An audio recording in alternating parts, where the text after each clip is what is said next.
রাজ্য রাজনীতিতে বিরাট চাঞ্চল্য। বাংলার বুক থেকে গ্রেপ্তার এক জৈশে মোহাম্মদ জঙ্গি, আর তার সরাসরি নিশানায় ছিলেন খোদ মুখ্যমন্ত্রী শুভেন্দু অধিকারী। গোয়েন্দা সূত্রে খবর, ধৃতের নাম হামিদ মণ্ডল, বাড়ি হাওড়ার পিলখানায়। সাধারণ গেঞ্জি কারখানার শ্রমিকের ছদ্মবেশে সে পূর্ব ভারতে পাকিস্তান মদতপুষ্ট তেহরিকি তালিবান হিন্দুস্তানের জাল ছড়াচ্ছিল। বর্ধমানের রেনেসা হাউজিংয়ের ঘাঁটি গেড়ে খোদ মুখ্যমন্ত্রীর উপর হামলার ছক কষার অভিযোগ উঠেছে তার বিরুদ্ধে। আজকেও পশ্চিমবঙ্গ পুলিশ একটা সাফল্য পেয়েছে, এসটিএফ একজন জঙ্গিকে অ্যারেস্ট করেছে তার কাশ্মীরের। It's a very sensitive issue. I am not passing any comment. আগামীকাল এসটিএফ এর পক্ষ থেকে একটা প্রেস ব্রিফিং আপনাদেরকে দিয়ে দেব। না, I am not passing any comment. It's a very sensitive issue. এটা ইন্টারন্যাশনাল কানেকশনের বিষয় আছে, ন্যাশনাল সেফটি সিকিউরিটির বিষয় রয়েছে।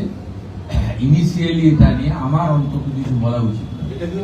এটা এসটিএফ ডিটেলসে বলবে।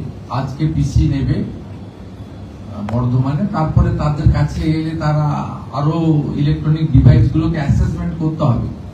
এটা এইভাবে বলা যায় না, প্লিজ ওয়েট। আমরা দেখেছি আপনি যখন বিরোধী দলনেতা ছিলেন, বর্ডারটাকে সিকিউর করার জন্য আপনি বারবার, এটা তো ন্যাশনাল সিকিউরিটি আমার একার কথা নয়। Honourable prime minister, honourable HM, home minister নবান্নে তো এসেছিলেন 2022 সালে। কেন এসেছিলেন?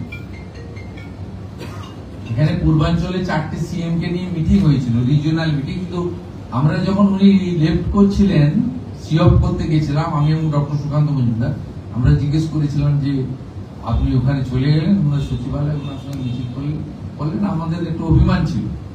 উনি আমাকে বলেছিলেন দেশের ইন্টারেস্ট আগে, রাজনীতির উপরে। আমি গেছিলাম মাননীয় মুখ্যমন্ত্রীর কাছে জমি চাই, সীমান্ত সুরক্ষা প্রয়োজন। আমরা ওনার যুক্তির কাছে মাথা নিচু করেছিলাম। হ্যাঁ, নেশার ফার্স্ট, দেশ সুরক্ষিত থাকলে সবাই থাকবে, রাজনীতি থাকবে, দেশ থাকবে। আপনি আপনার প্রফেশনে থাকবেন, ইনি ওনার প্রফেশনে, ইনি ওনার প্রফেশনে থাকবেন, আমরাও পাবলিক ফিল্ডে থাকবো। দেশ তো আগে, এটা ন্যাচারালি, এটা তো প্রমাণিত।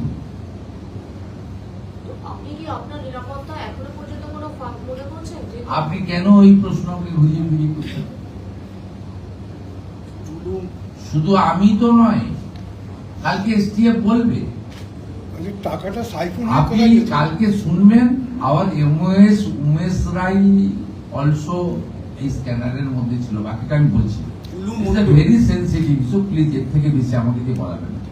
STF will organize a press conference tomorrow, they will speak. ওদের এখনো অনেক কিছু জানা বোঝা বাকি রয়েছে, ওটা ডিজিপি সাহেব বলবেন। এর মধ্যে পলিটিক্যাল পার্সন, মুখ্যমন্ত্রী, মন্ত্রীদেরকে ইনভলভ করবেন। জানা যাচ্ছে মুখ্যমন্ত্রীর নিরাপত্তা বলয়ে ঢুকতে সিআরপিএফ এর পোশাক কিনেছিল হামিদ। বহুদিন ধরে গোয়েন্দারা তার উপর নজর রাখছিল। শেষমেশ তাকে গ্রেপ্তার করতে সমর্থ হয় গোয়েন্দারা।